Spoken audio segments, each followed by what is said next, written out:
రాజ్యాంగపరమైన యుద్ధం అంటే మనం ఎందుకు ప్రజాస్వామ్యం పెట్టుకున్నాం? కత్తులతో కట్టాలతో కొట్టుకోకూడదునే కదా. Okay, there is a debate and dialogue ఉంటుంది. అది పర్పస్ ఆఫ్ డెమోక్రసీ. ఓకే, నేను నీ వాదన ఏంటి చెప్పమ్మా, నా వాదన ఇది.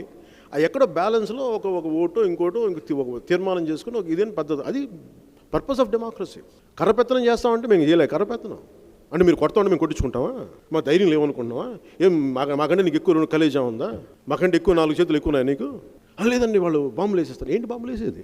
ఎంతమందిరా మీరు బాంబులు వేస్తారు? మీరు ఒక లక్షం ఒక లారీ అంత బాంబులు తీసుకొచ్చి వేస్తారా? ఏంటి మేము చూస్తాం. కత్తులు కటార్లు తీసుకొచ్చి నరికేస్తారా? నరకని మేము చూస్తాం. భయపెడతారండి ప్రతిసారి. మీరు మాకు దమ్ము ధైర్యాలు లేవా? మేము ఈ నేల బిడ్డలం కదా మీరు దిగొచ్చారా? మీరు ఈ పిరికితనం మనం ఈ పిరికితనంతో బతకలేము. నేను బతకలేను పిరికితనంతో. చిరాకు నాకు పిరికితనం. డబ్బులు ఉన్నాయి, 1000 కోట్లు ఉంటాయి, పేర్లు ఉంటాయి, ఖండాంతరాలు దాటే పేరు ఉంటుంది, దిశాదశలు దాటే పేర్లు, ఖండాంతరాలు దాటే పేర్లు, 1000 కోట్ల డబ్బులు దేనికి? మట్టిలో పోసుకున్నాయి. ఇంత బతుకు ఇంటి వెనకాల చేసిన చావడం కదా అది. డబ్బు వల్ల, పెద్ద పేరు వల్ల ధైర్యం వస్తుంటే అది ఎప్పుడు రాదు. అది గుర్తుపెట్టుకున్నాను. డబ్బున్న వాళ్ళందరూ, పేరున్న వాళ్ళందరూ ధైర్యవంతులు కాదు, జాగ్రత్త పరులందరూ. నేను ఒకటే కోరుకున్న భగవంతుని, నాకు పిరికితనం ఇచ్చే డబ్బు నాకొద్దు, పిరికితనం ఇచ్చే పేరు నాకొద్దు. నాకు అవసరం లేదు.